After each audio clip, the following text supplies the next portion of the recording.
अपने औलादों को बिगड़ने से रोकना चाहते हो, अपने औलाद को सही रास्ते पर लाना चाहते हो, तो बूढ़े गिरध की ये 4 बातें ध्यान से सुनिएगा। नमस्कार दोस्तों, आप लोगों को बहुत बहुत स्वागत है हमारे यूट्यूब चैनल में।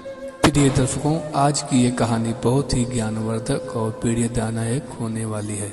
आज की ये ज्ञानवर्धक कहानी को प्रिय दर्शकों पूरा सुनना है, ताकि साथ साथ अपने और अपने बच्चों को भविष्य को सीधा अच्छा कर सकें। इस कहानी में जो भी बातें सिखाई जाएगी वो आप अपने औलाद को और अपने बच्चों को जरूर से जरूर सिखाइएगा, ताकि वो बिगड़े नहीं और आगे चलकर आपका अपने पिता का नाम रोशन करे और वो जिंदगी में तरक्की करे और कोई धोखा ना दे पाए।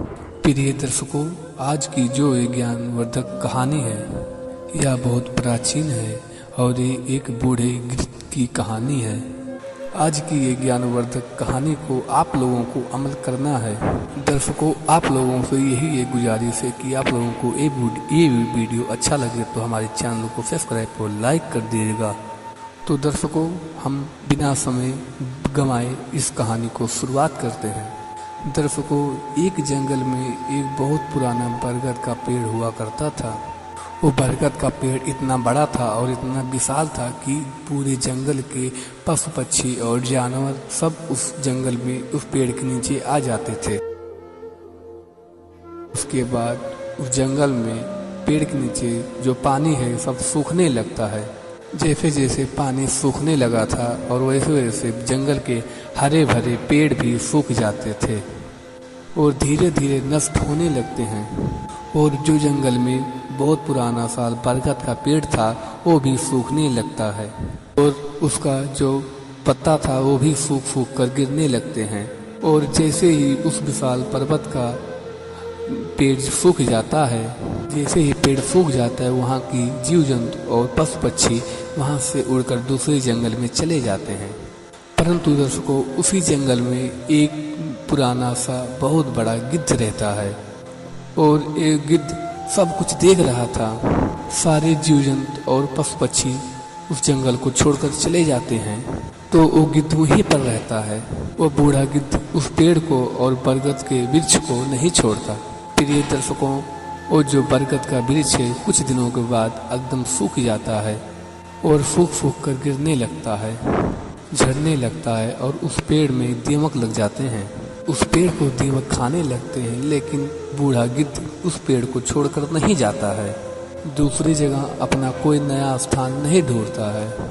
उस पेड़ के नीचे जो सारी जीव जंतु पशु पक्षियाँ रहती हैं वो एक दिन उस बूढ़े गिद्ध से मिलने के लिए आते हैं और कहती हैं कि हे बूढ़े बाबा गिद्ध, आप इस जंगल को, इस पेड़ पौधे को छोड़ दीजिए, ये सूख रहा है और ये नष्ट हो रहा है, ये कभी भी गिर सकता है और आप ये पेड़ नहीं छोड़ोगे तो आप इस पेड़ के अंदर ऐसे ही निवास बनाए रहेंगे तो ये कुछ दिनों के बाद ये पेड़ गिर जाएगा और इस दौरान आपकी मृत्यु भी हो सकती है और आपके साथ बहुत ही बुरा हो सकता है। इतने में वो बूढ़ा गिद्ध कहता है कि बिल्कुल नहीं, चाहे मेरी पूरा सांस खत्म हो जाए लेकिन मैं इस पेड़ को कभी नहीं छोड़ूंगा। इसी पेड़ के नीचे मेरा जन्म हुआ है, इसी पेड़ पर खेल कूद कर हम बड़ा हुए हैं और मैं इसी पेड़ पर मरूंगा। मैं इस पेड़ को छोड़कर कहीं नहीं जाऊंगा।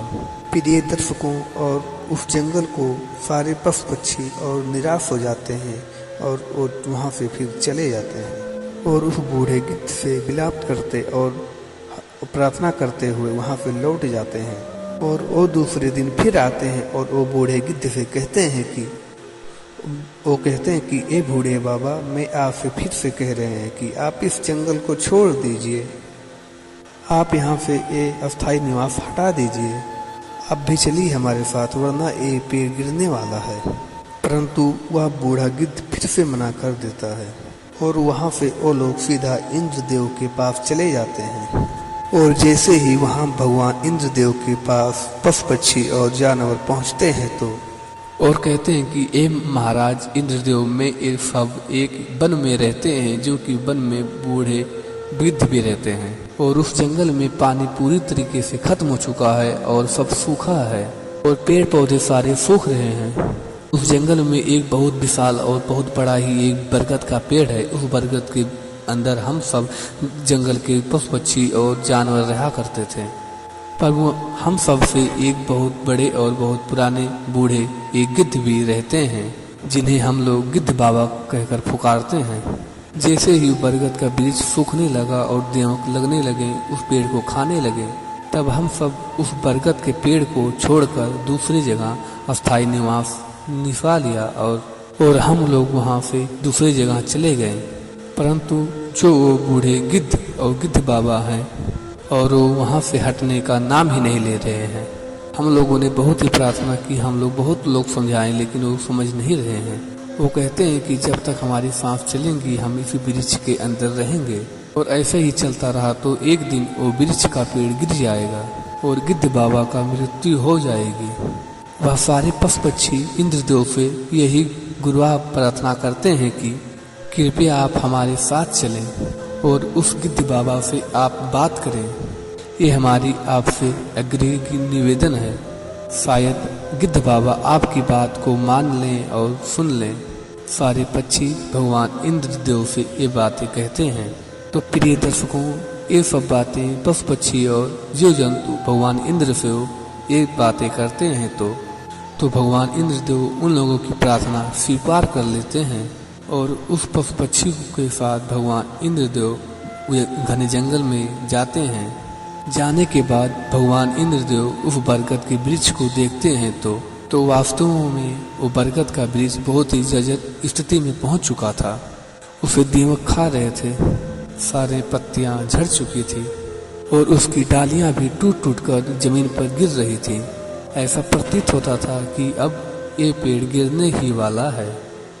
तभी भगवान इंद्रदेव का नज़र वही बूढ़े गिद्ध पर जाती है। वो गिद्ध बाबा वहीं पर बैठे रहते हैं और वो बहुत ही सचमुच बहुत बूढ़े रहते हैं।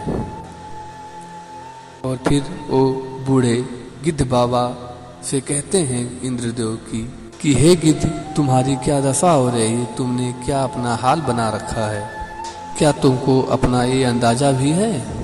ये पेड़ जो है, जो आप अपना अस्थायी निवास बना चुके हो, वो तो बहुत पूरी तरीके से सूख गया है और ये गिरने ही वाला है। और तुम अपना अस्थायी निवास जल्द से जल्द हटा लो, वरना किसी भी वक्त अनर्थ हो सकता है। इतने में वो बूढ़ा गिद्ध कहता है कि हे भगवान, आपका हो गया हो तो क्या मैं बोल लूँ आपसे? और कुछ ही देर में वो बूढ़ा गिद्ध विनम्रतापूर्ण और एक सुंदर स्वर में कहता है कि भगवान इंद्रदेव जी, कि मैं आपसे कुछ सवाल पूछूंगा और मैं कुछ बातें बताऊंगा। अगर मैं गलत हुआ तो आप यहाँ से हट जाने का आदेश देंगे तो हम यहाँ से चले जाएंगे और मैं मान भी लूँगा। इंद्रदेव जी कहते हैं कि बोलो गिद्ध।